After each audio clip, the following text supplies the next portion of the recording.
अगर आप Solar Max Sonex Ultra 10 kilowatt inverter use करें और उसके पैरामीटर को सेट करना चाह रहे हैं, उसके लिए आपने सबसे पहले गूगल प्ले स्टोर से ऐप डाउनलोड करनी है solar touch. Solar touch app download करने के बाद आप ऐप को ओपन करें। अब आपने सबसे पहले ब्लूटूथ के जरिए ऐप को कनेक्ट करना है इन्वर्टर के साथ। ब्लूटूथ कनेक्शन सिलेक्ट करें, मैनुअल कनेक्शन सिलेक्ट करें। आपके मोबाइल का ब्लूटूथ और लोकेशन ऑन होनी चाहिए। यहाँ पे देखें तो इन्वर्टर के सीरियल नंबर के लास्ट डिजिट ब्लूटूथ की सूरत में शो हो रहे हैं, इसको सिलेक्ट करें। ब्लूटूथ कनेक्ट हो गया और इन्वर्टर का डाटा आपके पास आना शुरू हो गया। अब सबसे पहले आपने लेफ्ट साइड पे क्विक सेटअप लिखा आ रहा है, इसको सिलेक्ट करना है। इन्वर्टर आपका बैटरी या ग्रिड से ऑन है। अब आपने ऑप्शन नंबर 5 को सिलेक्ट करना है और ऑन ऑफ बटन को ऑन कर देना है। ग्रीन से रेड होने का मतलब ये कि आपका इन्वर्टर पावर ऑन हो गया है। अब आपने वापस होम पे जाना है। इसके बाद आपने राइट साइड पे कंसोल लिखा है, उसे सिलेक्ट करना है। ग्रिड पैरामीटर ओपन करें। यहाँ पे सिर्फ आपने 2 चेंजिंग करनी है।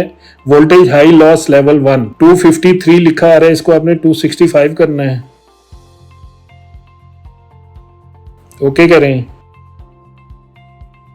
इसके बाद 195.5 लिखा आ रहा है, इसको 165 सेट कर दें।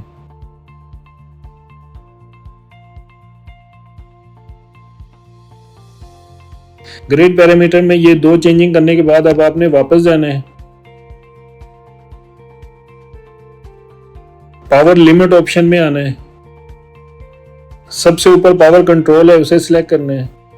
इसमें आपने सिटी सेंसर को सिलेक्ट करना है। मीटर लोकेशन को ऑन ग्रिड होना चाहिए। पावर फ्लो डायरेक्शन को फ्रॉम ग्रिड टू इन्वर्टर होना चाहिए। अगर तो आपके ग्रीन मीटर लगा हुआ है, नेट मीटरिंग कर रहे हैं आप, तो फिर आपने maximum feed in grid power को 10,000 पे सेट कर देना है। और अगर नेट मीटरिंग नहीं है तो फिर आपने maximum feed in grid power को 0 रखना है।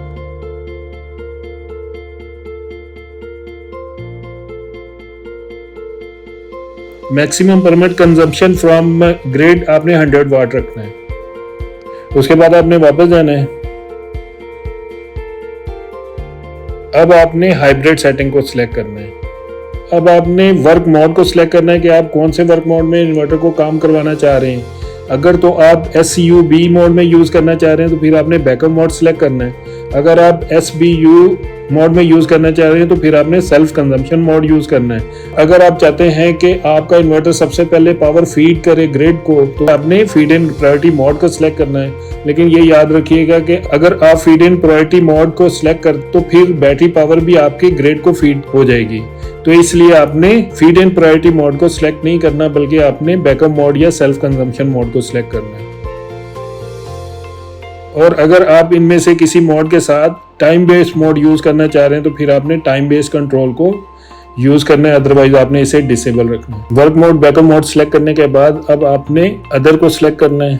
यहाँ पे सपोर्ट नॉर्मल लोड ऑन है, इसको आपने डिसेबल कर देना है।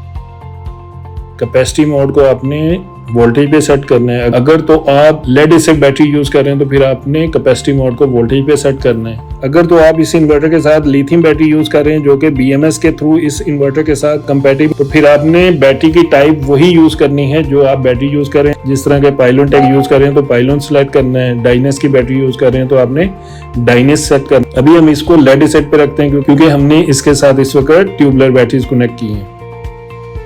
बैटरी हमारी 230 AH की है, यहाँ पे हमने 230 AH कर दिया।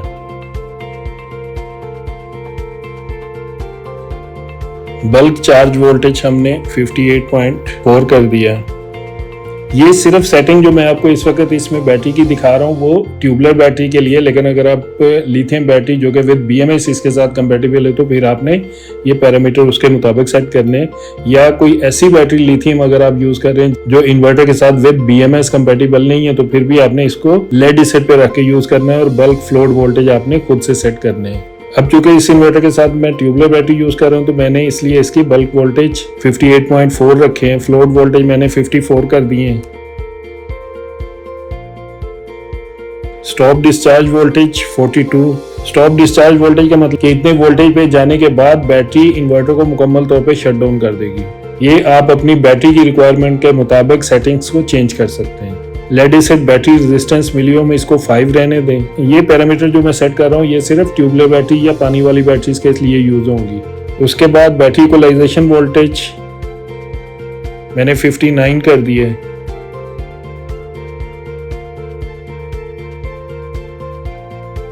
इक्वलाइजेशन टाइम मिनट्स 60 मिनट कर दिए मैंने। Battery equalization time out minute 120। Equalization interval day यहाँ पे मैंने 30 डेज कर दिया कि 30 दिन के बाद बैटरी ऑटोमेटिकली मेरी इक्वलाइजेशन में चली जाए। उसके बाद अगर आप इक्वलाइजेशन को इमीडिएटली ऑन करना चाहते हैं तो आप इसको इक्वलाइजेशन एक्टिवेट इमीडिएटली कर दें। एब्जॉर्ब टाइम मिनट्स, ये मिनट्स आप चेंज करते हैं बैटरी की रिक्वायरमेंट के मुताबिक। अगर तो आप एब्जॉर्ब टाइम मिनट चेंज करना चाहते हैं तो आप यहाँ पे अपनी मर्जी या बैटरी की रिक्वायरमेंट के मुताबिक सेट कर सकते हैं। मैक्सिमम चार्ज पावर, ये आप बैटरी की रिक्वायरमेंट के मुताबिक सेट करते हैं। अगर आप 100 एम्पेयर की बैटरी यूज कर रहे हैं तो आप उसको 30 या 40 एम्पेयर से चार्ज कर सकते हैं। अगर आपने 30 एम्पेयर से चार्ज करना है तो यहाँ पे 1500 वाट रखना है। मैक्सिमम डिस्चार्ज पावर 10,000 है, ये आप चेंज कर सकते हैं अपनी रिक्वायरमेंट के मुताबिक या बैटरी की रिक्वायरमेंट के मुताबिक। अगर आप 100 एम्पेयर की बैटरी यूज करते हैं तो कोशिश करें यहाँ पे 5000 या 4000 रखें। Discharge end voltage on grid mode 40 है, इसको मैंने सेट कर दिया 44 या 46। जब आप इन्वर्टर को SBU मोड में यूज करते हैं तो फिर उस वक्त डिस्चार्ज एंड वोल्टेज फंक्शन आ जाते हैं। Force charge start voltage 40 volt है, फोर्स चार्ज एंड वोल्टेज 42 रखे मैंने। ग्रिड चार्ज बाय ग्रिड को मैंने इनेबल कर दिया। अगर तो आप ग्रिड से या वापडा से चाहते हैं कि आपका इन्वर्टर बैटरी को चार्ज करे तो आपने इसे इनेबल कर देना। अगर आप चाहते हैं कि इन्वर्टर हमारा ग्रिड से बैटरी को चार्ज ना करे तो फिर आपने इसको डिसेबल कर देना है। मैक्सिमम ग्रिड चार्ज पावर आपने 10,000 है, इसको भी मैंने 1500 कर दिया। 1500 वाट का मतलब यह है कि 30 एम्पेयर से इन्वर्टर बैटरी को चार्ज करेगा। Maximum input power from grid, ये आपने 10,000 ही रखनी। Battery voltage of grid charge and, कि ग्रिड से जब बैटरी चार्ज हो रही हो तो कितने वोल्ट तक बैटरी चार्ज होने के बाद ग्रिड से चार्जिंग रोक दे, वो आपने यहाँ पे सेट करने हैं। मैंने 54 रखे, लेकिन आप अपनी मर्जी के मुताबिक इसको सेट कर सकते हैं। Maximum grid force charge power, कि अगर आपकी बैटरी डीप डिस्चार्ज हो गई है तो उसको कितने वाट से दोबारा फोर्सली चार्ज करें। ग्रिड पीक शेविंग फंक्शन आपने डिसेबल रखना है। ये वाले पैरामीटर सेट करने के बाद अब आपने वापस जाना है। Backup load enable, backup output enable अगर है तो इसका मतलब है कि आपका इन्वर्टर जो EPS लोड है वो ऑन है। मिनिमम बैकअप आउटपुट वोल्टेज आपने 165 रखने हैं। मैक्सिमम बैकअप आउटपुट वोल्टेज आपने 265 रखने हैं। Of grid startup battery voltage, कि अगर आपकी बैटरी इतने वोल्ट पे हो तो इन्वर्टर सिर्फ बैटरी से पावर ऑन हो, अगर इससे वोल्टेज नीचे हो तो ऑन ना करे उसे। रेटेड आउटपुट वोल्टेज 230 या 220 आप सेट कर सकते हैं अपनी रिक्वायरमेंट के मुताबिक। जनरेटर डिसेबल, अब यहाँ पे इस इन्वर्टर की सेकंड आउटपुट हमने चूंकि as is heavy load port use करनी है तो हमें इसको इनेबल करना है। लेकिन जनरेटर पोर्ट को इनेबल करने के लिए आपने सबसे पहले इन्वर्टर को पावर ऑफ करना है। उसके लिए आपने क्विक सेटअप में जाना है।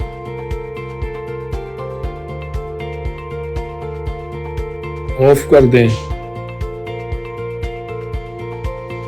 दोबारा से कंसोल ओपन करें, हाइब्रिड सेटिंग में आए, जनरेटर पे आए, जनरेटर पोर्ट सेलेक्ट करें, स्मार्ट लोड आउटपुट सेलेक्ट करें। अगर आपने इन्वर्टर को पावर ऑफ नहीं किया हुआ तो फिर आप जनरेटर पोर्ट की सेटिंग नहीं चेंज कर सकते।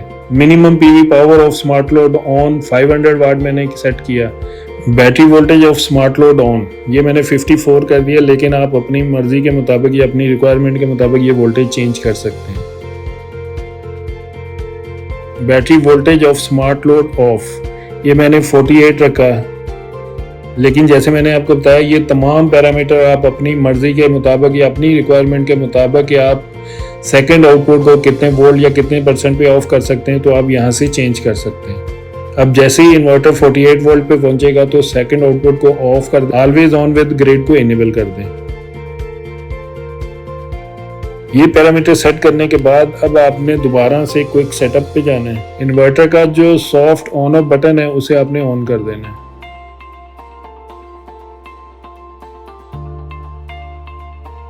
दोबारा से होम पे जाएं। अब आपने थोड़ी देर वेट करना है, इन्वर्टर आपका थोड़ी देर के बाद नॉर्मल फंक्शन स्टार्ट कर देगा। अब आप देखें इन्वर्टर ने नॉर्मल वर्किंग स्टार्ट कर दी है। इन्वर्टर इस वक्त बिल्कुल नॉर्मल वर्किंग में आ गया है। अब आप इसके साथ लोड कनेक्ट करके इस्तेमाल कर सकते हैं।